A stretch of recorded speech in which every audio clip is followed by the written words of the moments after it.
আমার নাম গোলেনুর, আমি কুড়িগ্রাম উরুঙ্গাবাড়ি থেকে বলছি। একটা হলো যে জুলাই আন্দোলনটা প্রথমে কোটা সংস্কার আন্দোলন থেকে শুরু হয়েছে। তো আমরা যে কোটায় বাধাপ্রাপ্ত হয়ে চাকরি পাই নাই, অথবা আমাদের কোনো স্বজন ছিল না, মামা খালু এদের দৌলতে চাকরি হওয়া, এটাও হয় নাই। টাকা পয়সাও ছিল না, এটাও হয় নাই। আজ আমার সার্টিফিকেটের বয়স 42 বছর, মাস্টার্স পাস করে বসে আছি বেকারত্বের অভিশাপ নিয়ে। জানেন তো কুড়িগ্রাম খুব অভাবী এলাকা। আর এই মাস্টার্স পাস করে বসে আছি, কোনো কাজকর্ম নাই। তো সংসদে আলোচনা হয় যে বেকার সমস্যার সমাধান করবেন, আমাদের সার্টিফিকেট গুলো কি মূল্যায়ন করবেন কিনা, এটাই আমার প্রশ্ন। আর দ্বিতীয় প্রশ্ন হলো, আমার স্বামীর আগের বউ, উনি আনসার ভিডিপির ইনচার্জ ছিলেন। উনি মারা যাওয়ার পর আমার বিয়ে করেছেন। তো বিয়ে করার পরে ওর পেনশন ভাতাটা বন্ধ হয়ে গেছে, এটা কি আবার চালু করবেন কিনা, এটা নীলুফার মনি আপার কাছে এটা আমার প্রশ্ন। তুলনা আপাকে ধন্যবাদ। আসলে কি বলি, কুড়িগ্রামে তো আমরা অন্য অন্য ডিস্ট্রিক্টে বেকারত্বের চেয়ে কুড়িগ্রামে একটু বেশি। আমরা তো আসলে, আপনি যদি বলেন, আমার সংসদে আসার একটা অন্যতম কারণ হলো আমি কিন্তু ইউনিভার্সিটিতে পড়াইতাম। আমার এলাকার মানুষের কথাগুলা সংসদে বলার লোক আমি প্রায় শুনি নাই আর কি। আমাদের এলাকার ভয়েসটা যে আমরা এখানকার মানুষ, কুড়িগ্রামের মানুষ, এখানে কর্মসংস্থান নাই, মানুষগুলো ভালো, ওনার কথা শুনলেই বুঝতে পারতেছেন যে উনি কত নাইভলি কোশ্চেন করলো যে যেখানে কোন কোশ্চেন কোথায়, তারপরে উনি কিন্তু বলতেছেন ওনার বিষয়টা যে ওনার আসলে স্পেস নাই যে কোথায় বলবে আর কি।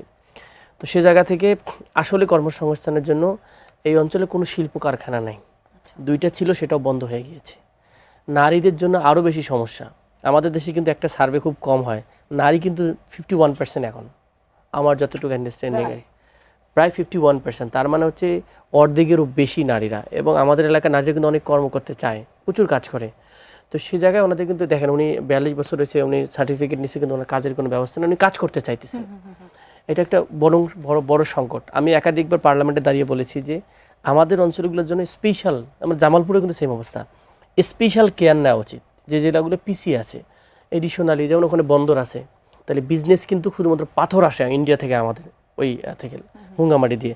যদি পাথর না এসে অন্য কোনো বিজনেস করা যায়, তো আমাদের এখানকার প্রোডাকশন করে বাইরে ইন্ডিয়াতে দাও, তাহলে ওই অঞ্চলের নারীদের আপগ্রেড হইতো। যে নারীদের জন্য অনেকগুলা যেটা করছে, আমরা দেখলাম ব্রাক কিছু কাজ করছে, আর হলো আমাদের এই আয়েশা আবেদ ফাউন্ডেশন আর কি, অল্প ছোট ছোট কিছু ক্রাফটস, এটাকে আরও মেসি বাকারে নেওয়া উচিত নারীদের কর্মসংস্থানের বিল।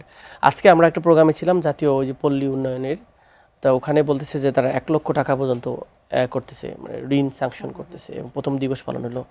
এবং অনেক জায়গায় আমাদের এলাকায় যে সাধারণ মানুষ অনেক কিছু জানে না যে কোথায় কী ফেসিলিটিস আছে, ইটস অ্যানাদার প্রবলেম। আচ্ছা, কর্মকর্তারা কিন্তু জানায় না যে আপনারা আমাদের কাছে আসেন। সেক্ষেত্রে আপনি যেহেতু সংসদ সদস্য, আপনার কোনো উদ্যোগ রয়েছে? আমার ইনিশিয়েটিভ, উনি তো 1 আসনের, আমি 2 আসনে, যাই তারপরে বলতেছি যেটা আমি এখন পর্যন্ত 3টা ইনভেস্টরকে কুড়িগ্রামে নিয়ে গেছি, চাইনিজদেরকে, যে নারীদের জন্য আপনারা কি করতে চান। কারণ আমার একটা এজেন্ডাই ছিল নারীদের কর্মসংস্থানে আমি করবো আমি। এবং আরেকটা আইডিয়া ছিল আমার, নারীদের জন্য উইকলি মার্কেট চালু করা। অনেক নারী আছে গ্রামে ভালো আচার বানাইতে পারে, উনি উইকলি যেন 2 দিন এসে, যেমন আমাদের এখানে আছে, উনি এটা প্রোডাক্ট বিক্রিও যদি উনি পার ডে যদি, মানে 2 দিনে যদি 1500 টাকাও করে, তাহলে মাসে 7-8 হাজার টাকা যদি ইনকাম করতে পারে, হিউজ কিন্তু। তো এটা আমি অনেকবার চেষ্টা করতেছি, দেখা যাক। এরকম বেশ কিছু ইনোভেটিভ জিনিস নিতে হবে যেন নারীরা তার কাজ করার স্পেসটা তৈরি হয় আর কি। জি,